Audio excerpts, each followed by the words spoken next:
never been done before. We the people tell the government what to do. It doesn't tell us. We the people are the driver.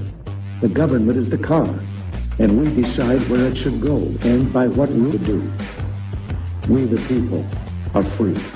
And I hope we have once again reminded people that man is not free unless government is limited.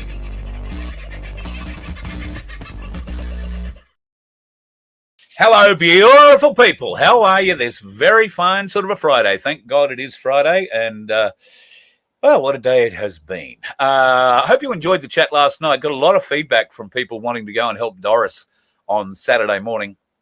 So please, if you can, if you happen to be in Melbourne, Taylor's Hill is the area to go to. 15 Jacaranda Drive at midday on Saturday if you would like to go and help Doris out. While she and Michael are trying very hard to stop the theft of their home, and it is a theft.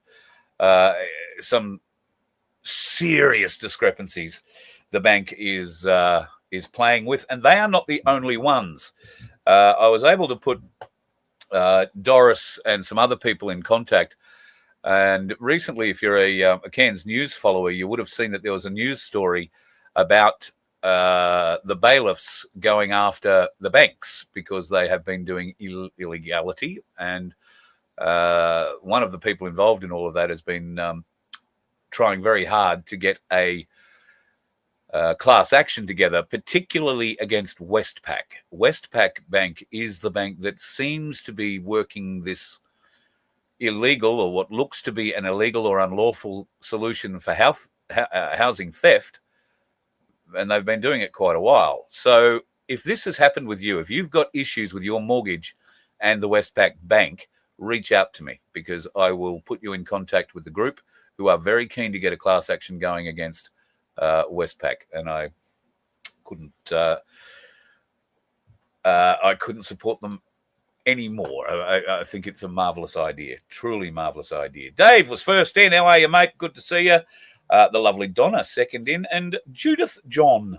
That sounds nice. One of our lovely mods, Michelle, was in, and Bazza got himself in. The lovely Debs is in. What that is here? Yeah, good God, gold is exactly right. We'll get onto that shortly. G'day, Andrew. Hope you're doing all right, mate. The gorgeous Sunflower. I hope she's doing well. My very good mate in Taswegia land, the Black Sheep, is back with us tonight. I hope you're doing all right, buddy. And things in your part of the world are doing all right. I know you're gearing up for your trip, so looking forward to seeing you, buddy.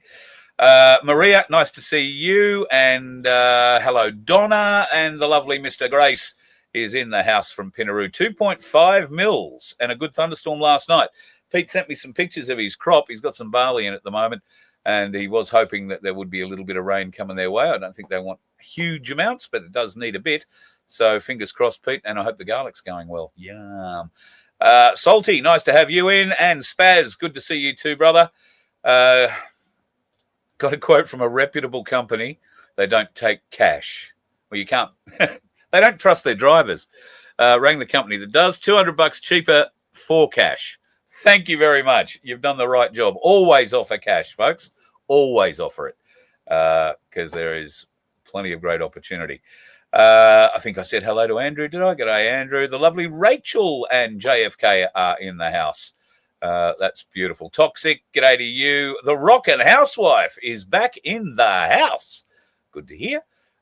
Jason, hope you're doing all right, mate. The lovely Sandy, who has been trekking around the countryside saving donkeys. And she and Baz are finally back home.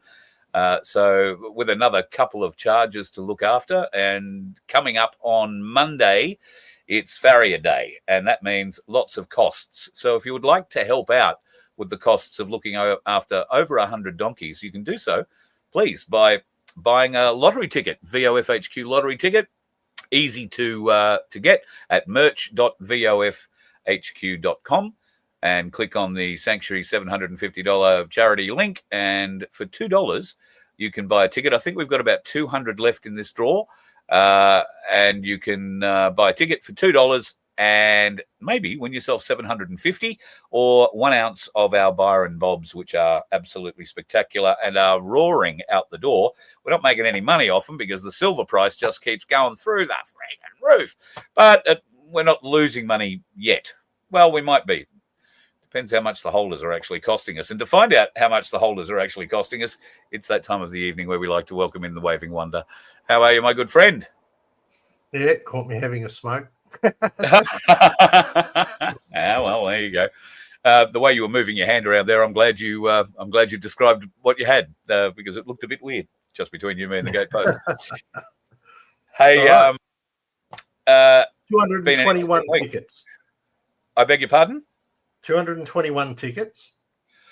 Okay, 221 tickets at $2 each. Please, folks, help us out, and we'll be able to send some money through to help pay for, a little bit towards the Farrier Day, because, to be honest, we'd have to do 55 friggin' 55 friggin' posts to try and help out to get enough. But Farrier Day, we need to help as much as we can.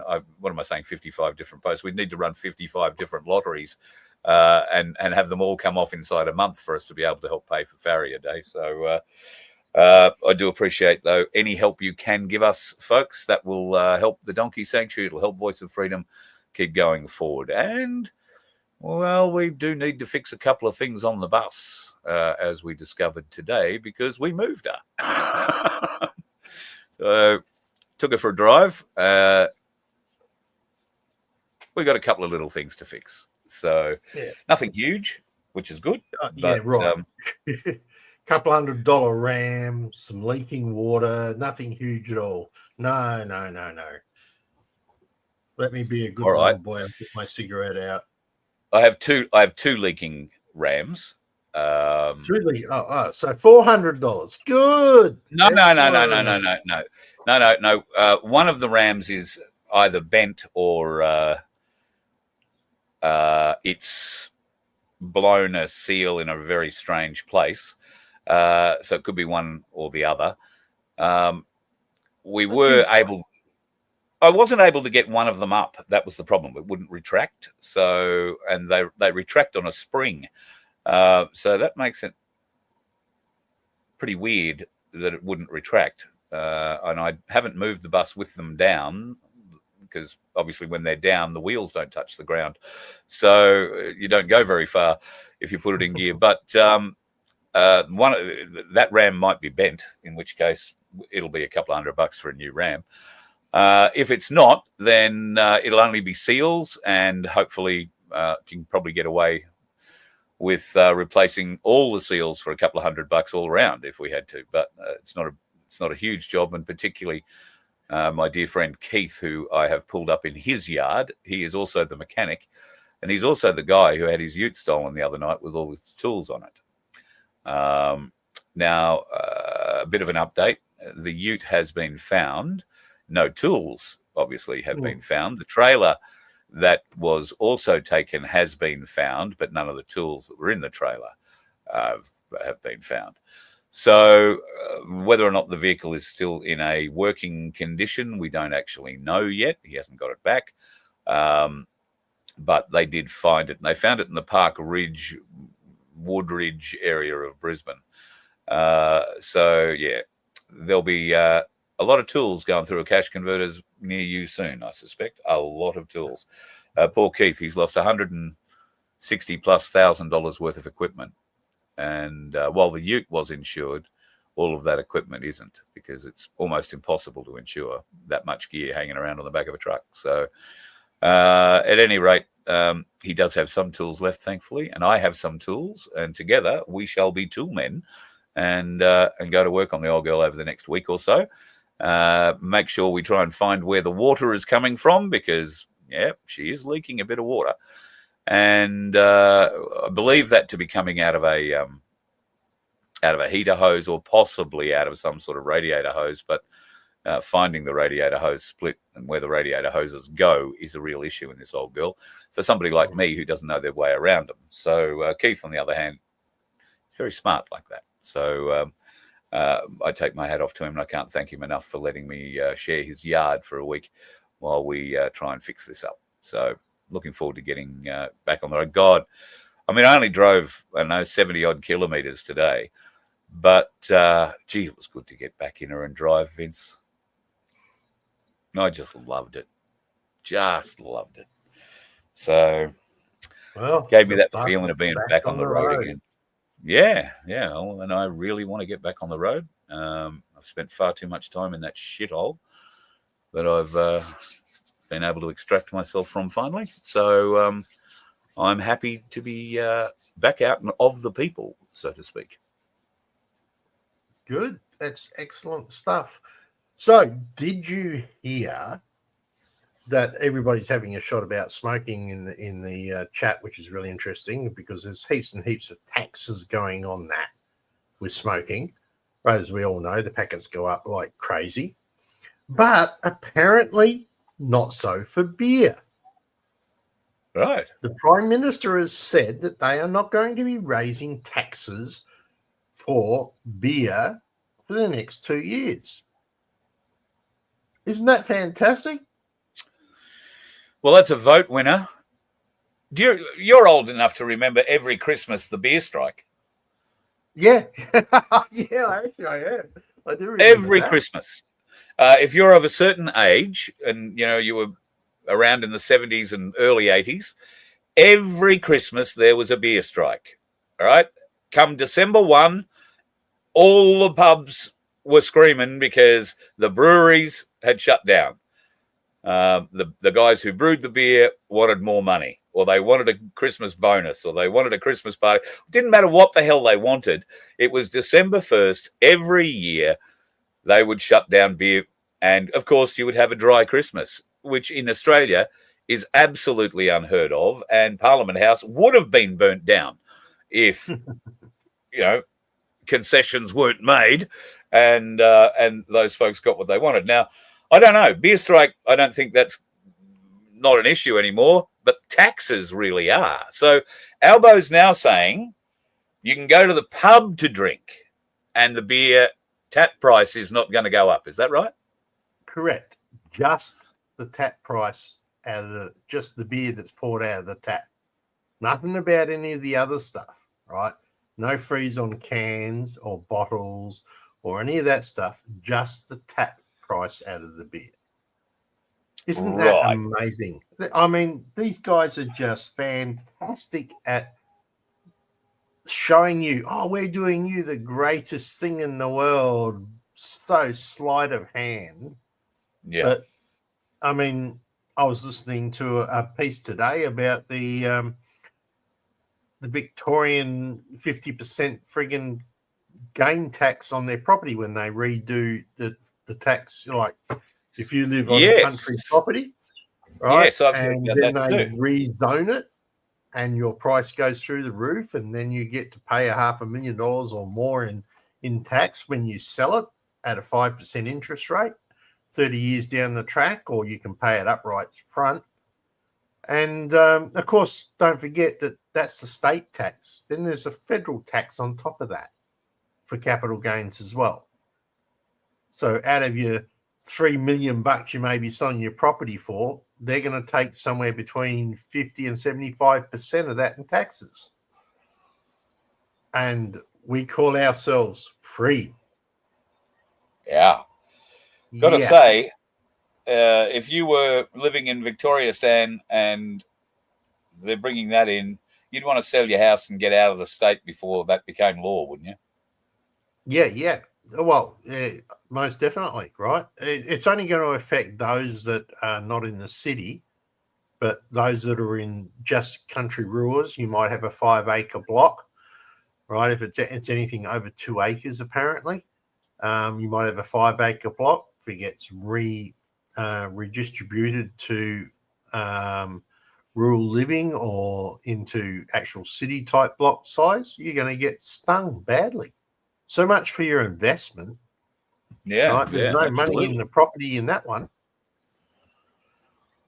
Wow, that's going to make life. So, I'm no expert on property. no expert on anything.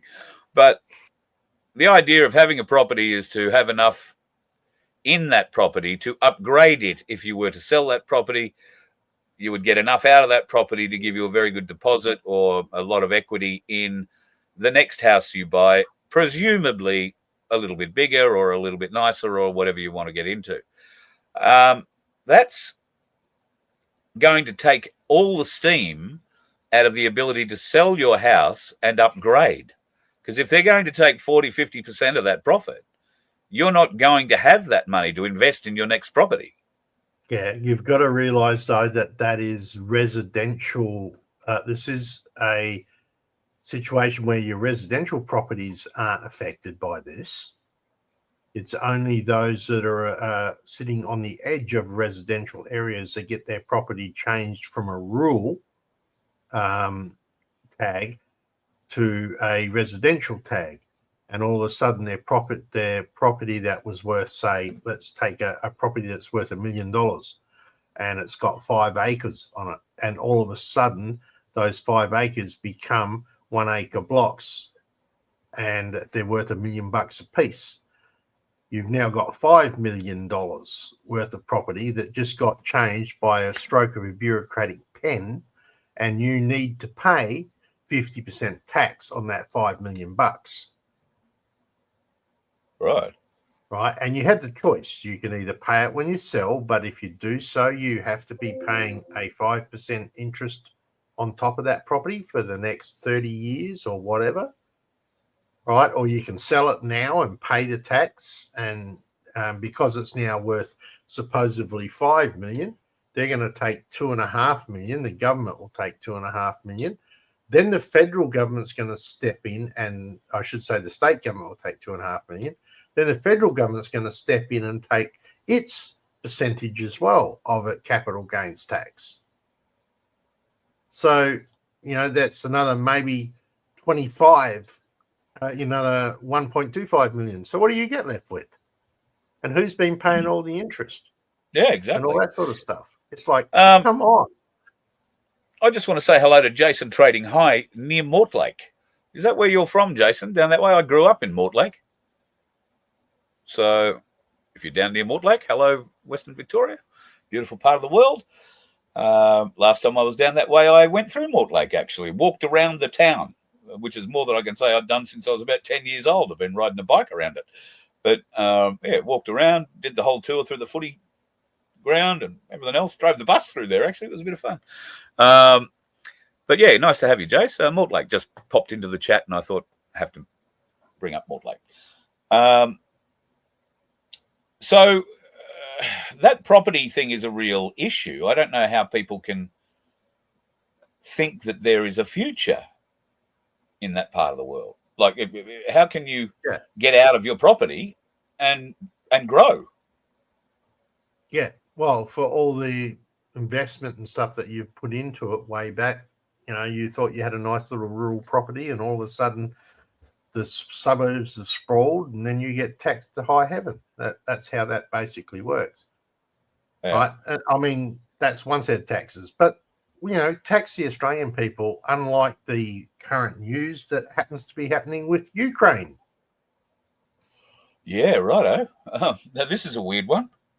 Okay. Yep. So it's just come out that, our wonderful Prime Minister decided he was going to fly off and head. I'm the news guy tonight, guys, because Carl was too busy driving a bus. Our Prime Minister flew overseas and disappeared from nowhere. Well, now we know where he went. Excuse me. He went to Ukraine and made a deal. Right. And the deal is that between Australia and Ukraine, each of these countries will be able to work and create businesses in each other's countries with significantly reduced tax benefits. Right. Man, what the?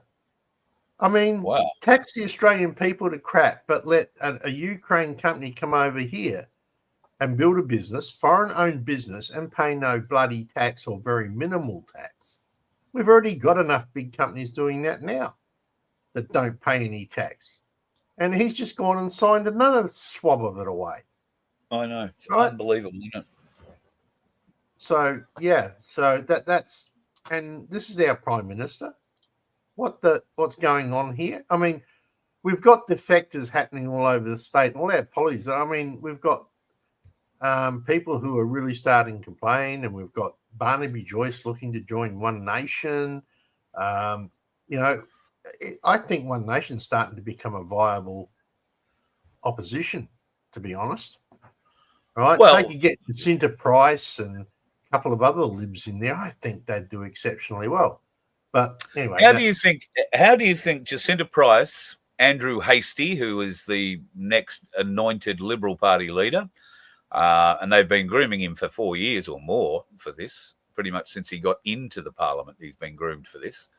How do you think that would play out with the community? If Jacinta Price and what's his face move over to One Nation, they would be in a subordinate position to not just Pauline, but to Malcolm and probably to the current sitting electees from One Nation. That would put them in a power vacuum, if you like, inside that party. Pauline is not known for her trust of new blood that comes in. She's been welcoming at times, but, Mark Latham, who was, the head of One Nation New South Wales, until he opened his mouth far too often, far too much and far too hard. And I think he eventually told Pauline, pull your head in. You're the federal leader. I'm looking after the state side. And that might have been where there was a parting of the ways. Pauline is very dominant. She wants to be the leader of whatever it is. And if these people decide to come to One Nation, then Pauline, at 71 years of age, will be the leader. And they would have to submit to that.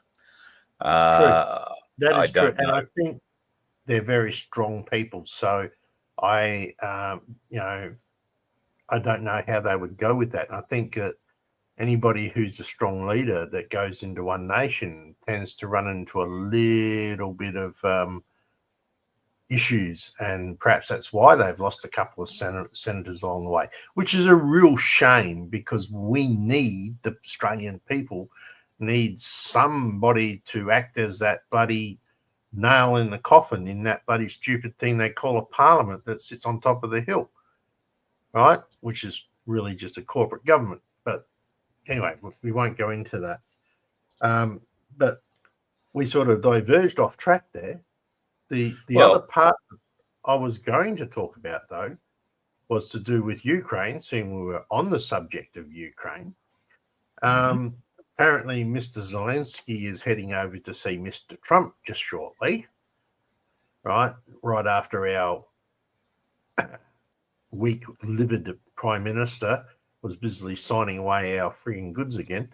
And he's chasing some high-powered long-distance rockets. Well, the rumor says that Trump had a phone call with Putin last night, and he's reversed his thoughts about that. So this could be interesting. All right. Well, if he don't know exactly where that's going to go. Zelensky will find it very hard, I think, to get too much by way of long-range weapons out of the US at any time. Trump is playing, chess here, and he has all the weapons that are required. So he's in the power position. He doesn't have to give them, but though he can, and he can use that. Yes, I can give these to Zelensky as a sort of bargaining chip with Russia, but I don't think Putin's going to play that game. Putin isn't a silly man, and he's not going to be swayed by those sorts of arguments. He's quite happy to say, well, if you think yours is that big, wait, I'll get mine out. I'll show you how big it is. And that's essentially how it'll play out. Trump doesn't want that. Neither does Putin want that. Trump realizes that Zelensky is just a puppet or an actor, a comedian at best, and treats him as such. And if you are ever in any doubt that this is all just a movie, then surely this must be showing it to you, just the ridiculousness that the fact that this Zelensky person is even being treated to an audience with Trump or being entertained by him. Trump's just trying to save Ukrainians, because at the end of the day, if Russia decides it will crush Ukraine, it will. And there'll be nothing. I'm surprised it hasn't already, to be honest. I think they've been restrained. Very restrained, considering that aerial attack that was launched supposedly by Ukraine, but completely planned by NATO, with the drones that flew over the bombers and all that sort of stuff. So the restraint that Russia showed after losing half their intercontinental bomber fleet is pretty nasty. Or did they? Was that just an AI-generated piece of crap that could have come out of a video game somewhere? And, you know, it was all just done to promote the whole idea that Ukraine were getting one back at the big Russian bear. I don't think it played out like that at all. I'm really, actually, when you say Russian bear, I'm really surprised it didn't go. Yeah, right. Just swap them. Yep, that's Just about what I would have thought. But anyway, so that's an interesting few bits and pieces that are going on there. I just saw a section there about. I'll just put that back up again. Vince should bring up the digital ID in the UK. Discord hacked by a third-party company, and digital ID data centers will be heaven for hackers now. That is an understatement. Okay. Right. Digital ID is, well, besides the fact that we know what it's aimed at, right, where they're going to be able to nail you down, tie in your bank accounts, all that sort of stuff. But no matter what, I mean, MyGov got hacked majorly, and that's supposed to have fairly reasonable security. And we're going to trust our information to the government, honestly. Right? There's about 455 reasons why I can think not to do digital ID. Right, and if I can start, right, reason, no, I'm only kidding. But it's those sort of things that are a bit of a challenge. Now, there's plenty of hacks. There's another company got hacked. Councils get hacked. Anybody can get hacked. Even me. Really, I've probably been hacked more times than I know. Pretty sure the AFP are in my service somewhere, because I used to know Bosie, so that put me straight on their list. But anyway, those sort of things occurs. You know, when you're talking about the CIA and companies like that, you know, they have a huge amount of resources. Yeah. But even now, things are coming out. And one of those is the indictment of John Bolton. Yeah, another one that bites dust.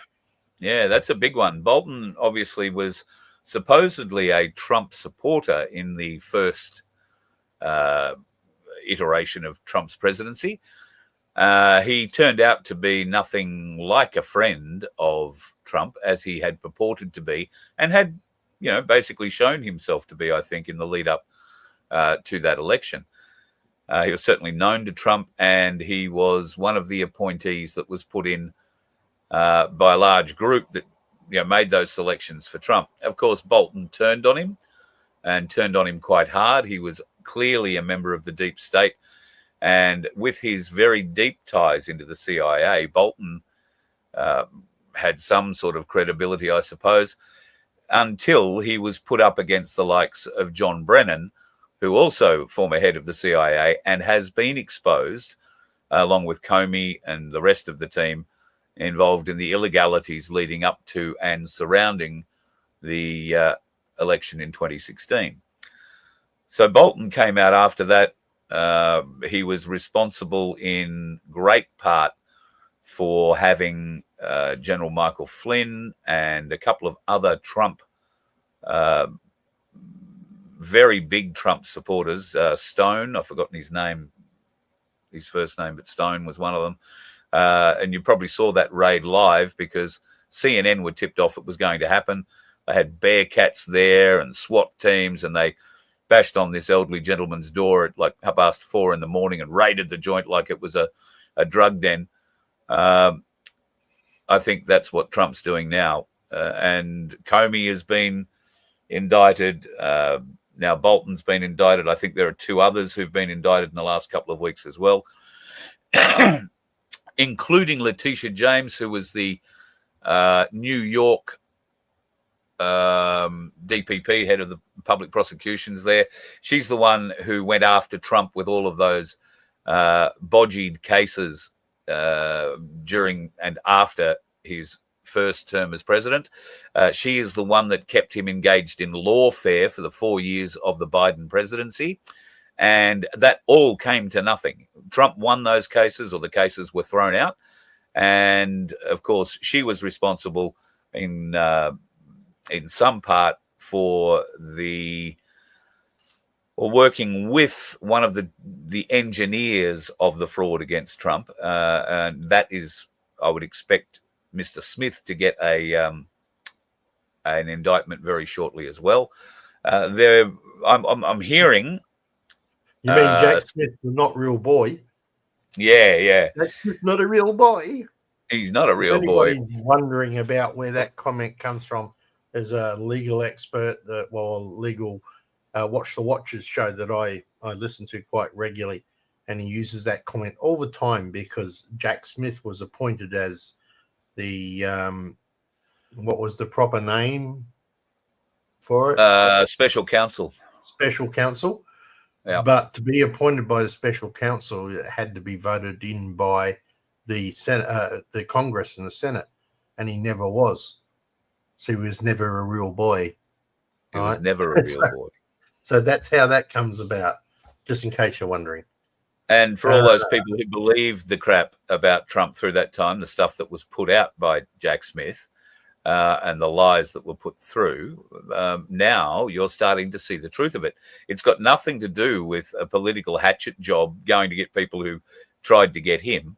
The people who tried to get him did so in a very illegal manner, something that runs against every aspect of the US Constitution and its Bill of Rights. Now, if the Americans let that just pass by and say, oh, well, that happened, well, nothing's going to change. All right? Elections will be rigged going forward, and the people have already agreed tacitly not to do anything about it because they just, well, who cares? So can't do that. Was Carl smooth or rough for me? Pretty smooth, I think. Yeah, that's not what he said when he rang me at 3:00 this afternoon. Or 1:00 or whatever time it was. The bus started. It got me to where I need to be. So it's a good day. That's all I can say. Yeah, except for the panic section. But, of course, Vince to the rescue. Well, anyway, there was an element where I'm just having a little stir here of Carl while I can on air, and everybody else is going to be going, what the bloody hell?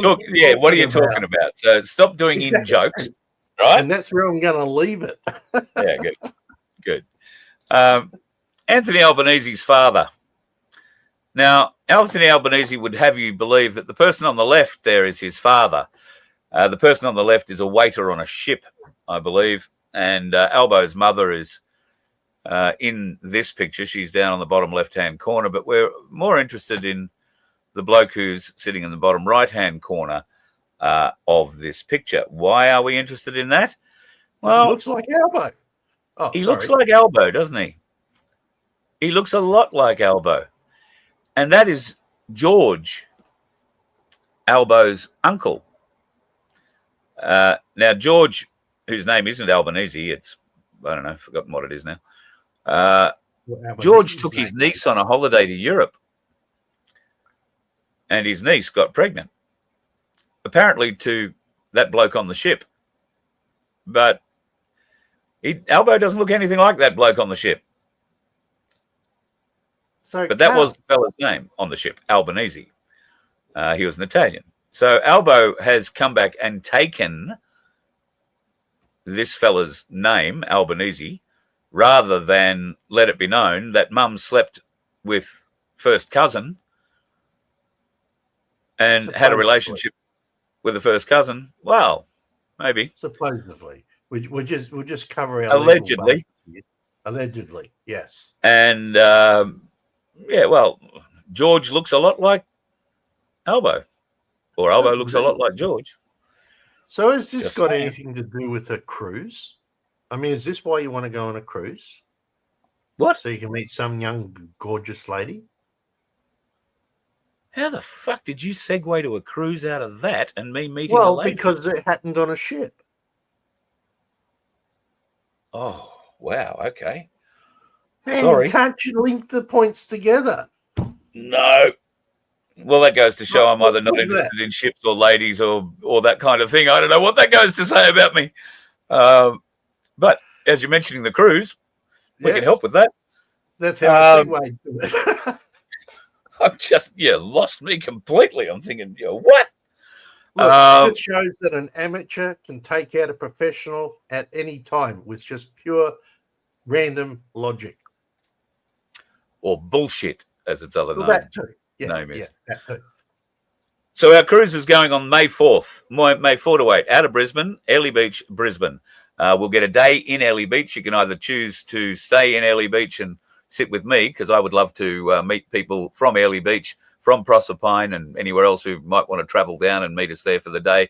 But you will be able to hop on the tourist boats at Airlie Beach and shoot off to Hamilton Island or to Whitehaven Beach, or to that little love grotto thing with a coral key in the shape of a love heart, for those of you who have a significant other you'd like a photo of the love heart with. But for those that don't, I'm planning on just hanging out in Airlie and catching up with a few people who might come down and have a lunch with us there that day. We'll be in at 7 o'clock in the morning, I think, and we leave at 5:30 in the afternoon. So it's a whole day running around, either heading out to the coast, heading out to the reef. You can go swimming and diving on the Great Barrier Reef if you so desire. It's right there.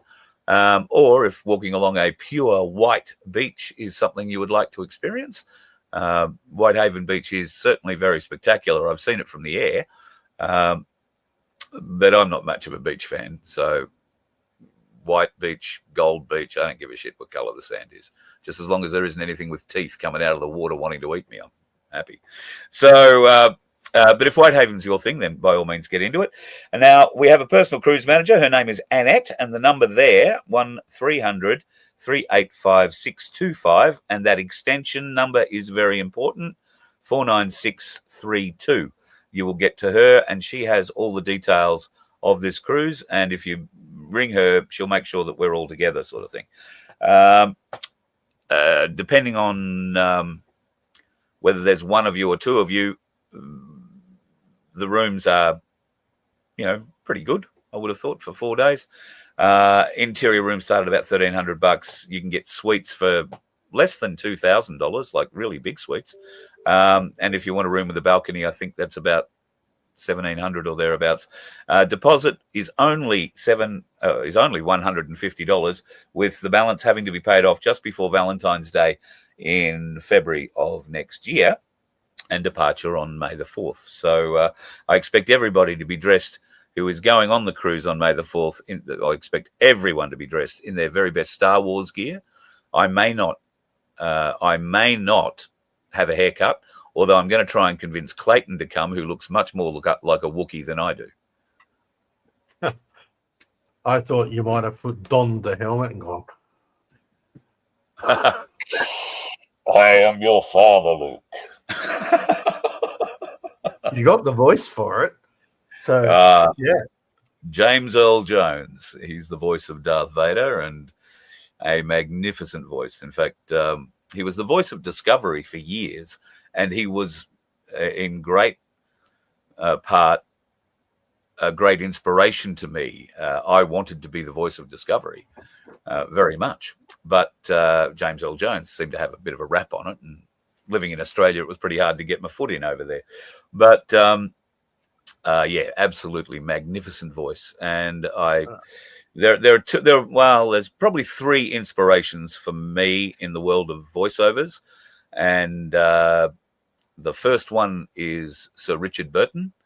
I first learned about voiceovers and learned about the emotion that you can get out of a voiceover by listening to War of the Worlds when it first came out. Back that in was the brilliant. early 80s or 1980. And he narrated it on there. So I've won competitions, actually. There was a mimic, I've forgotten his name. He was a really well-known impersonator in Australia. I forgot. He was on the radio one day, and they were asking for people to ring up and do impersonations. So I rang up and did the first 3 or 4 lines out of War of the Worlds. No one would have believed in the last years of the 19th century. All that kind of shit. And yeah, Danny McMaster it was. He was floored. But I've been mimicking Richard Burton since I was friggin' 11 years old. So he was a great inspiration to me when it came to voiceovers. James Earl Jones, clearly another great inspiration. There have been a couple of others, more in the voiceover world, people you would never actually have heard of. And one of them, the best in the world, I was very lucky to make a friendship with. It was just a tad unfortunate. The friendship lasted 4 months before he died. It was short-lived, but he was trying very hard to get me into America to go and do what he did, which was movie trailer promos. So that's where I wanted to be. So what's all this fairy with you? Ball. They are having an absolute ball with the Freedom Ferry and the ferry bit. I've just been laughing my head off as I'm going through here. Well, keep it up, guys. Loving it. I got the Freedom Ferry joke the other night, which was a bit weird. Speaking of weird, there are some very interesting things going on in Melbourne at the moment. Yesterday, a woman was stabbed just out of nowhere. And today, more machete attacks in shopping centre car parks with vision of some bloke on his back trying to get away from this madman wielding a friggin' machete. And yes, they are Africans. They aren't Australians. They are imports that are doing this. And clearly it has to stop. Never says that. Hey? All the reports now never specify the culture of the attackers. No, they don't. They haven't done that in years. No. Right? And it makes you, every time you hear it, you go, and who do they belong to? Where did they come from? So you've got to ask those questions, because if you don't start asking those questions and looking, then you're not going to see the full damage that's being done by the massive import that we've done. So really, Donna, you win. You've got to have it. Yep. People are making the decision to leave Sydney. I don't know why it took you so long, but they're going to Perth. When you get over to Perth, you're going to find an awful lot of people on the west who've got a big chip on their shoulder about people on the east side of the coast. And I'm not saying that that's a bad thing. It is a long way from the rest of Australia, Perth, a bit like Cairns or Cooktown is a long way from the rest of the country. However, Western Australia is a very important state. Western Australia brings in more money than just about any other state, I think. And, of course, you've had your fair share of fucktards running the state. One of them poked his head up again just recently to say, you've got to do this or you've got to do that or it'll all be bad. That's McGowan. I just personally waiting for him to be arrested along with the rest of them so that we can make that very happy trip to whether it's Guantanamo Bay or Guam or Christmas Island, I'm also hearing. Speaking of things that I'm hearing, there has been some changes in the US military leadership. Now, recently, we covered the whole Donald Trump addressing the 200-plus senior commissioned officers in the American Defense Forces. Army, Navy, Air Force, and Marines were all in place at Quantico where that address was made. Now, it wasn't just Trump. Pete Hegseth, the Minister for War, was there as well. And the reason for that meeting was so that all of these commanders could reaffirm their allegiance to the president and commander-in-chief. Now, Trump has never stopped being the commander-in-chief. He has been the commander-in-chief all the way through the Biden years. But he's been working in the background with the military. We've been saying that. We've known it for so long. However, it now appears, stories are coming out, that a number of those officers that were invited to that meeting were arrested as they left that meeting. So they've been identified as acting against the best interests of Donald Trump or the presidency or the United States of America. Part the reason for that address to call those generals in, it was every general, every admiral, every senior officer from all over the world called in for a one-day meeting at Quantico, and some of them didn't go home. Is that speculation or fact? No. What I'm hearing is they have been arrested, but they've been arrested under military law, so that's not going to be released publicly. So, you need to keep a bit of an eye out on the other forms of media, because God knows you're not going to get too much out of the mainstream media in America or here in Australia, for that matter. Which brings up this comment.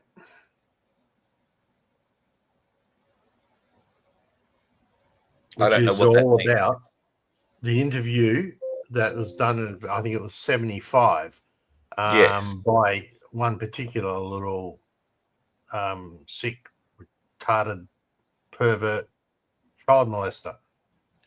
And that tape's just recently been released and is available out there now at great risk to the gentleman who actually had the only other copy that was not inside the ABC. Do you know who that is? That's John Adams, the financial guy, right? So the gold guy. I think so. I did see part of an interview with him, but I haven't had a chance to go back and check it. And I'm not sure I really want to listen to the tape, to be quite honest. I've listened to it. It's absolutely sickening. And you won't hear it again on YouTube. John's channel got taken down for it, and it's been banned off YouTube. But I did put it up on BitChute, and it is up on BitChute. A1 have put it up on BitChute. So I posted it in a show the other day. I haven't got it here in front of me now, but it is there for you to go and see on BitChute. It will not be taken down off there. You can be guaranteed. So it's out now, and it's out for good. And yes, John has been now threatened.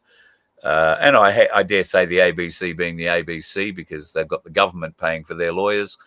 That means us. They will try and sue John for releasing the information, because he did sign a document when he got this audio some years ago, like a lot of years ago, more than 10.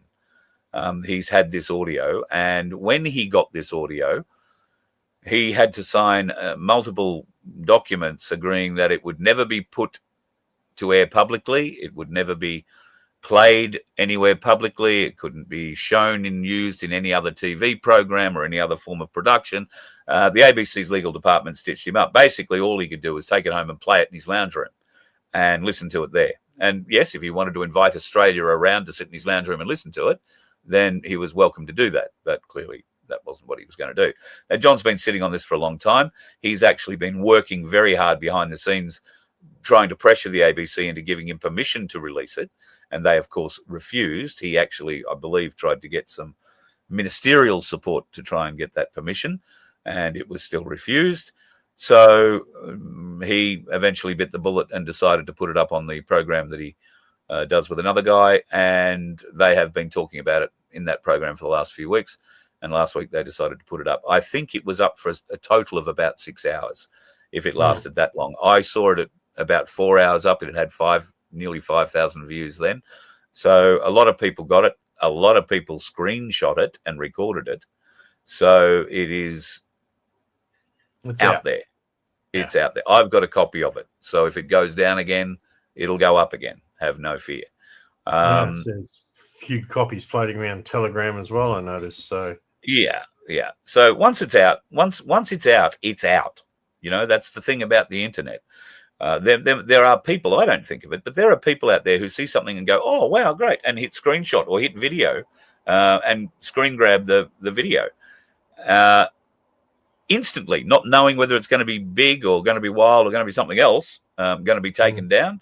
But someone's always got it, folks. Someone has always recorded it as soon as it's gone up somewhere, and it's just a matter of whether or not they're brave enough to post it. That's really what it comes down to. So, for those people, I wouldn't advise that they go screen grabbing all the latest propaganda from the government that's coming out with their new ad campaign. Talk about gaslighting. Jeez. The kids and their phones, it's all to do with the digital, December the 10th, etc. But I think it's interesting to note that in the big Senate UHA that the government put out asking for all the multimedia companies to come over and have their say. Interesting that TikTok and Twitter and Google didn't even attend. I think it was Google was the other. No, Facebook didn't even bother to attend. Yeah. So Meta. So Meta is Facebook, Instagram, and Snapchat, I think, or maybe Snapchat are independent. So they didn't bother turning up. I think YouTube and Google turned up. No, they turned up the day before. YouTube and Google turned up the day before, but Meta and the rest of them never turned up the next day. And there is a very good reason for that. All that exercise was ever going to be was some trumped up little ponce of a minister or somebody in government trying to get the head honchos of these organizations to tell them what they were going to do to make sure that people under 16 weren't going to be able to get access to their platforms anymore. Well, I don't believe that Meta, I don't believe Google are going to go through with it, or Alphabet are going to allow this to happen either. And that's why they wouldn't really bother turning up. Why would you turn up to be told off by some ponce that nobody in this country has any faith in? Those that claim to have been elected by the people, we know have been appointed. They aren't elected, they are appointed. We have no trust in any of those elected members. And yet they still would have us try and believe that they can trust them. Well, we have no trust in them at all. So this is, a really good way to push forward and push back against that. And we plan on doing just that. There'll be a lot more news on that in the near future. There is sad news today, and I feel a bit conflicted about this. Ace Frehley from KISS died. Really? 74 he was. And that means they all go in threes. So we had Diane Keaton, Ace Frehley, got to lose one more in the next day or so, next 24 hours. But Ace Frehley passed away, surrounded by his family. He had a brain bleed and collapsed in his studio a couple of weeks ago, or a week ago or more, and has been in hospital and passed away yesterday or today, quietly with friends and family around him. Very sad. KISS, if you're of a certain age, played a big role in your life. Yep. I went to more than one school social dressed as Ace Frehley because I was just too short to be Gene Simmons. But I had the tongue for it. But yeah, it was. It's a sad thing.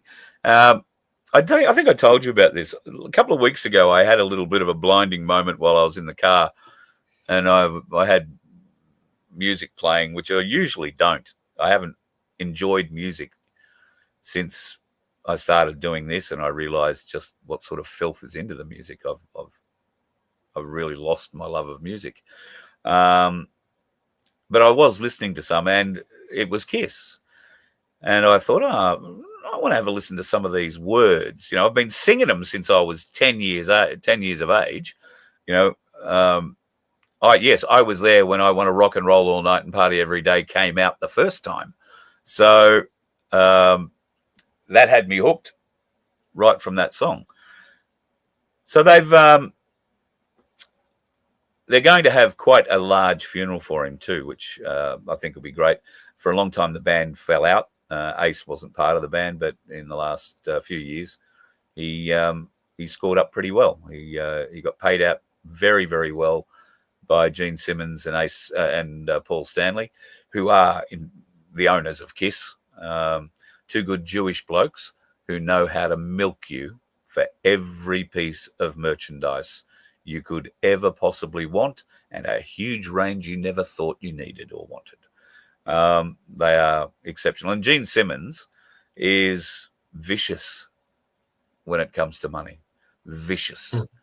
So typical, very, very, very typical Jewish businessman. Vicious. So anyway, I hope they spend up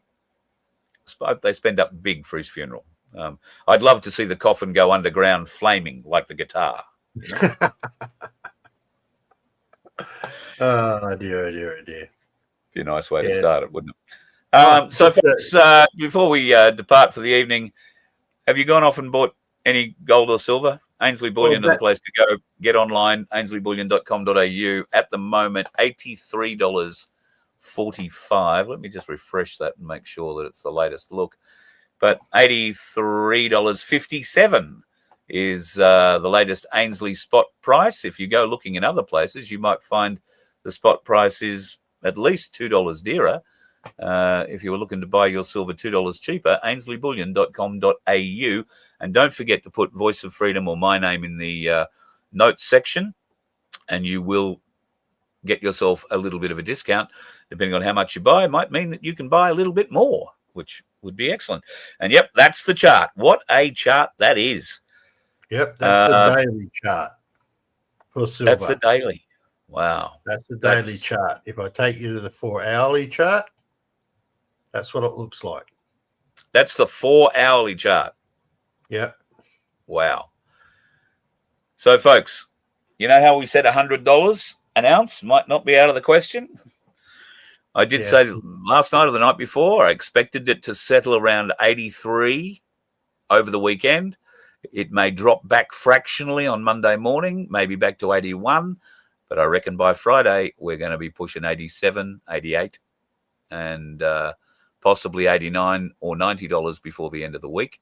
If that happens, it will be because there has been a lot of information come out of the banks, and that information will be we don't have the money or the silver to pay off the short that we have created for ourselves with the COMEX market. That's the gold chart. Yeah. In the 4-hour, and there's the daily. Yeah, well. So everything is going up. Gold at the moment is $6,705 Australian, US. That's 4,336. Bear in mind, up until 48 hours ago, gold had never been through 4,000 US dollars ever in its history. Ever. Silver has never been through $50. It's now $50 or $54 US an ounce. There is no cap on this, folks. It can go as high as it has to go. And there is no way of stopping it. The only way is if they can cover the shorts. The banks, the big central banks, can cover the shorts. Now, you might hear some stories that they're flying silver and gold back out of America. A few months ago, they were flying it into America. Remember, they were planning on going into Fort Knox and having a bit of a look and seeing how much gold was there. And all of a sudden, huge amounts of it was being shipped out of the UK and back into America for some reason by the Fed. And then apparently Fort Knox was found to be okay. And that's BTC, if guys are wondering. So what's happening is that the central bank in London is the driving force behind the COMEX short. It's not necessarily going to be the stock market that fails. It's going to be the physical supply of silver in Europe and particularly in London. The physical supply is drying up. and that's why they're trying to get it, and they're calling it arbitrage. They feel that if they get it out of America and put it in the Bank of England, they can get a better return on it, try and cut their losses on the short. That they're not going to have enough silver to be able to do that. All right. And they're not going to be able to shift that huge amount of required silver in a very short period of time. Silver is exceptionally heavy. And yes, there are plenty of aircraft that carry very heavy things around the world, but you can't just ring them up and say, oh, g'day, I'd like to book a 747 freighter to leave tonight and take 28 tons of silver or 50 tons of silver or 100 tons to England, please. Because those jets are booked days, weeks, months in advance. And they're just not parked on the apron ready to be loaded up. These guys fly from one job to the next. These things are always in the air, and they have jobs booked up ahead of them. So physically being able to shift enough silver from the United States of America to the UK is an impossibility.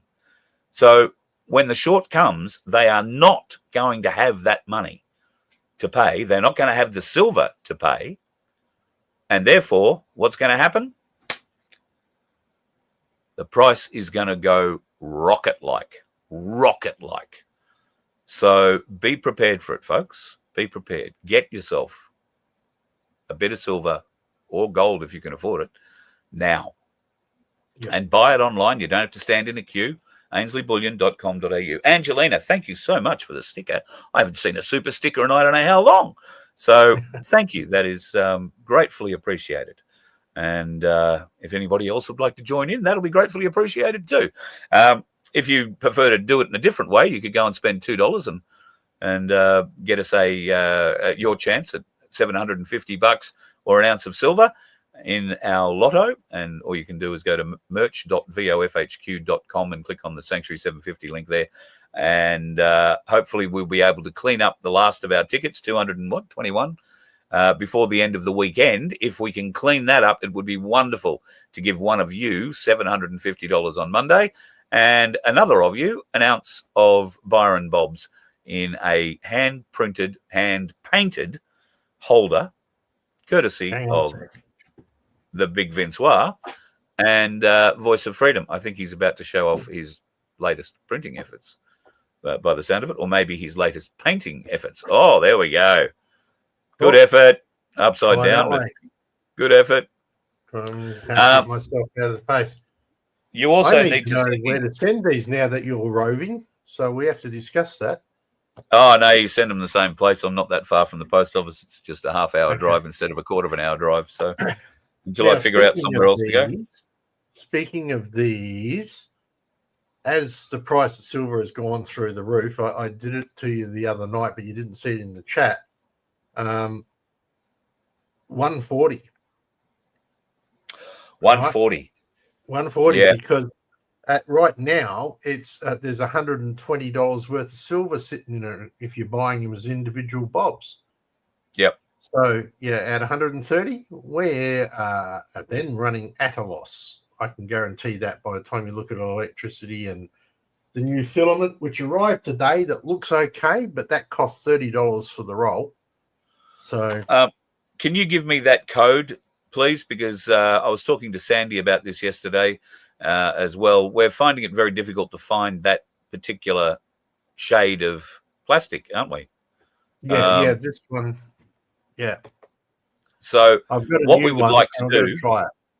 Yeah, what we'd like to do is get that code off the other one that everybody likes, and I'm going to start ringing around J cars around the place and see if they've got any of it sitting out the back, because apparently that colour has actually been discontinued. Is that right? Well, I can't get it from the original supplier that I was getting it from, and I found an alternative that may be suitable. Okay. So, but I'm not going to be sure until I print. Yeah. And it's out of stock. It's just not available because it's a silk, but the new one looks pretty close, although it's a royal blue. So we'll have to see how close it is. Well, it'll be what it be's. But if you would like some, folks, we would love to help you out. As Vince said, we've got to put the price up because the price just keeps going up, and we pay a daily rate on the silver. So it's whatever the price of the silver is today. It's not like we bought it 6 months ago and, we paid for it back then. We didn't. It's got to be paid for as you buy it, essentially. So if you would like that, they make ideal Christmas presents, I'm discovering. In fact, I got an order for another 7 of them today, 5 for one person, 2 for a couple of other people. So, yeah, you're going to be printing them for a while, I think, Vince. I did say we should buy you a printer and just let it run. Well, this one has been. It was running right up until I ran out of filament, and so holy crap! Yeah, I'm getting my money's worth out of this printer, I tell you. But, well, you are. We'll have to buy you a new one because I have no doubt we're going to bugger it up at some stage. Well, it hasn't died yet, so it's fine. We'll keep going. I mean, like everybody else out there, we're running. We run on a budget. Well, we run almost in a deficit if we want to do accounting wise. But yes. What do you mean almost? Well, we still got to pay for the bus yet. Yeah. And so, right. Otherwise, we're going to have Carl presenting his Friday night free for all from the side of the road in a tent. Anyway, the joys and challenges of being too nice to people. We should be Jewish. No, I shouldn't say that.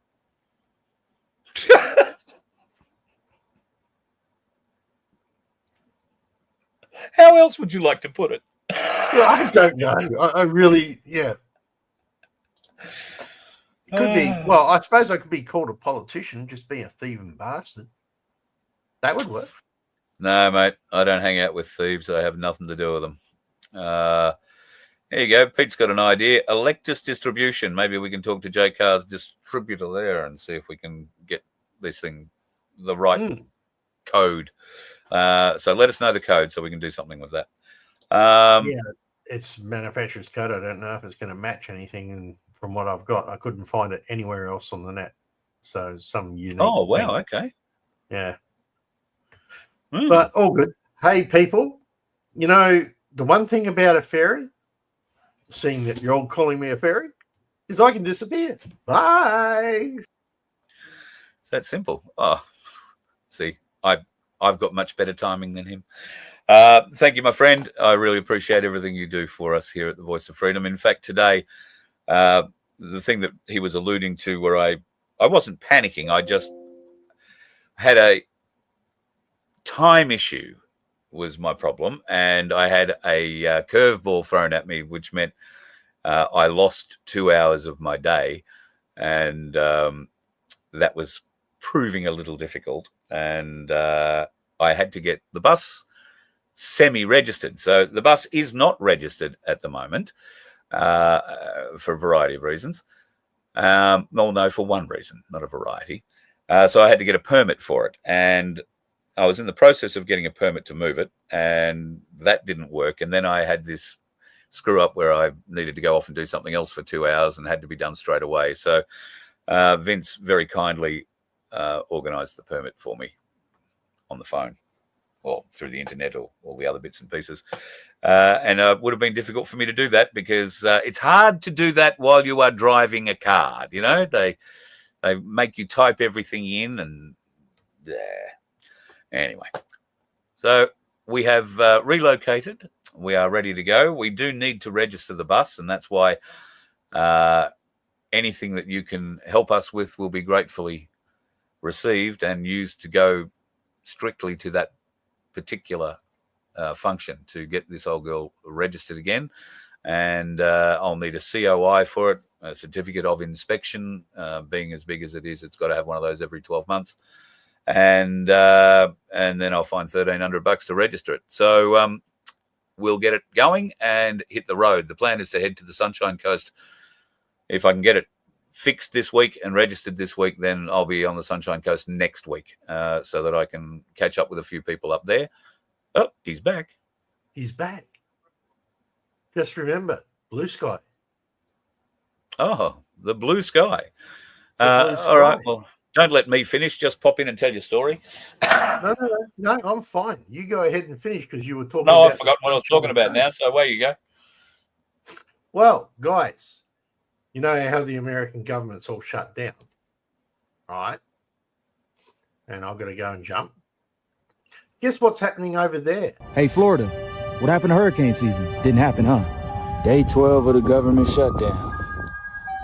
Not a chemtrail in sight. Sky is so clear and bright. At this point, I'm tired of being right. Day 12 of the government shutdown. Skies are still clear, but I'm lying. Plot twist. Still no chemtrails. Day 12 of the government shutdown. Am I right or am I right? To the government bots in the comments, we know the difference between contrails and chemtrails. Contrails last about 2 to 3 minutes. Chemtrails, hours on end. We're not done. Ooh, shocker. Plot twist. Still no chemtrails. See the plane? Yeah. Very nice. Very nice work indeed. So, and yeah, we need a government shutdown here. yeah, For more than it's one amazing. reason. If you tell them you're not going to pay them, But nobody anyway, goes and does anything. Well, okay. They still get paid over there. Anyway, No, they don't. I'll let you get back to Only- Sunshine Coast, which was where you were at before I interrupted. Oh, well, the plan was just to go to the Sunshine Coast and catch up with a few people up there. I want to go and see Margie Sedgman, who's in hospital, and catch up with her. I want to see the lovely Sunflower, Wapda, and a few others. Of course, I lived on the Sunshine Coast for 5 years, so I'm looking forward to catching up with everybody up there. But the plan will be to hang around southeast Queensland essentially until Christmas, and then head south. I'll head down to the Donkey Sanctuary, spend some time with Sandy and Baz, maybe between Christmas and New Year or after New Year. Head further south. I'm determined not to drive like a madman. What I've been doing in this is, oh, Carl, come to Melbourne. We need you in Melbourne. Okay, I'll come to Melbourne, and I'll get in the bus and I'll drive to Melbourne, and it'll take me 2 days to drive to Melbourne. It'll cost me $800 or $900 in fuel, and I've got to have that $800 or $900 in fuel for the 2 days to get down there. Whereas if I took 2 weeks to get down to Melbourne, I've got a lot longer time to gather the money to keep the fuel in the bus to get down there. So that means I'm going to do a lot more stops rather than just going hell for leather, because I'm a power driver, and that's, I guess, all I've ever done is power drive. When you sit me in a driver's chair behind a wheel, and I will drive for, well, the longest I've ever driven is 23 hours solid, just with breaks for fuel. But I spent so many years as a limo driver. You're 12 hours a day on the road at least doing that, and I quite like driving. So I drive like a friggin' madman, and I've got to stop doing it. I've got to just take it a little easier and spend a few more days on the road to stretch out the ability to fund it. Because if I get to Melbourne, do my event, I've got to then go somewhere else. And then it's a matter of, oh, well, where do I go and how much fuel have I got to go and do that? So now I think I need to plan this rather differently. And I'm not used to traveling on the road as such, as a holidaying traveler or people who live on the road full time. I haven't lived on the road full time, even though I've been in the bus full time for however long it's been now. So I need to figure out a better way of doing that. And I think I've figured that out. So it's just taking a little slower to get to where we want to be. It takes a little bit more planning and no knee-jerk reactions of you ringing me today and saying, oh, Carl, can you be here next week? And me saying, oh, yeah, I can. Because, yeah, I can if I can get down there. In fact, I was meant to be down in Victoria this weekend. And happy birthday to the people I was meant to be catching up with. But it's just not possible given everything that was going on with me at the time. Had to get the property ready to get off, had to get the bus ready to get off. and needed to get a lot of work. Well, not a lot, but I needed to get this work done on the bus, which we couldn't get done in the time frame. Otherwise, I probably would be down on the Murray River right now. But unfortunately, not the case. So we'll sit here. We will fix the old girl up. We will make sure that she's in tip-top condition. And hopefully we'll be able to put the money together to get her registered and hit the road. And then for the next 12 months, I'm coming to your place. Well, not to your place, but I will come to your town. We are also looking forward to catching up with the corruption whistleblower. There are some plans of things we're going to be doing together next year. We haven't really firmed them up yet, but we are pretty close to nailing down a bit of an idea, and hopefully we will we'll be part of that.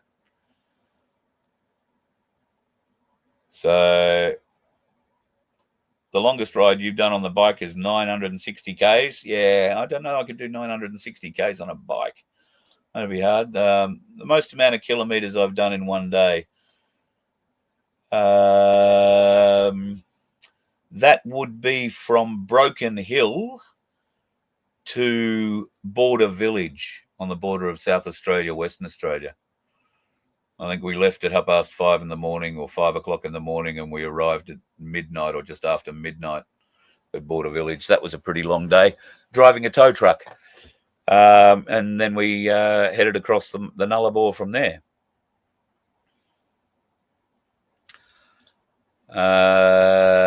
Did we contact Rachel for towns we want you to be? No, I don't know. Rachel really couldn't help you. She's in Tassie. So no, if you've got a town you want me to come to and you've got an event you want to promote or something like that, email me, carl@vofhq.com. And if you've got, if there is an event in your town, some sort of festival or whatever it's worthwhile coming along to, then let's see if we can't string those together. If I can go from one town to the next that's got some sort of festival or event happening, then that'd be great. I'd love to help promote your town, your region, your events. Let's help with tourism. If you're a tourism operator, reach out. Want to come and help promote you. And yes, if we're in your area, why wouldn't we come and help promote you? So that's what I want to do. I want to come and help grow your business. Hopefully that'll help us grow our business. We'll make a huge family together. And from that family, we can make change. That is my heartfelt wish. Our family, our Voice of Freedom family, gets to make change. And we do, folks. We are uniting people all over the place. We are uniting people all over the place. And it's so wonderful to have this family behind me. I get phone calls. I get emails internationally. I get phone calls from people in New Zealand. I got a phone call from somebody in the Philippines. I've had phone calls from America and the UK, and further in deeper, colder parts of Europe, Norway, Sweden. I've had emails from those places. So the show does get out. It does reach people, and it reaches people in various different ways. Some people like the humor. Some people like, the offbeat way I might present the news. Some people prefer it when I get angry. I don't care what you like about it. It's just as long as you like it. And if there's something you don't like, let me know, because I can't improve if I don't know. So let me know. Have yourself a fabulous weekend, folks. Keep an eye on Life, the Universe, and everything. If the bus happens to fall over because we've lost a leveling ram or whatever, I'll do a quick live over it and let you know. But I don't expect anything dramatic like that happening. Just be safe, whatever you're doing this weekend. There is a march happening on Sunday. We will be going live. I don't know whether it'll be from every event. I'm going to have a bit of a chat with Tony to see if he's turning up in Melbourne. I know Clayton is turning up in Brisbane. I haven't got anybody who's prepared to throw a camera over the event in Sydney at the moment, which is a bit weird. And Adelaide, may get a camera out of there yet. We'll wait and see. But be watching from, I guess, around 11 o'clock on Queensland time on Sunday. And if we've got cameras in those places, I'll be live streaming the March for Australia. Pardon me. Hopefully you will head out and be part of it too. Whether you're in Brisbane, in Sydney, in Melbourne, in Perth, in Adelaide, or any of the regional centres that are getting on with it this weekend, then thank you for your support. Thank you for your help. And let's get out and rock this nation on Sunday, folks. March for Australia. March against mass immigration. March for common sense in government. Be safe on the roads. Watch out for the dickheads. Have a great weekend. You let one ant stand up to us, then they all might stand up. Those puny little ants outnumber us 100 to 1. And if they ever figure that out, there goes our way of life. It's not about food. It's about keeping those ants in line. That's why we're going back. Does anybody else want to stay? Let's rock!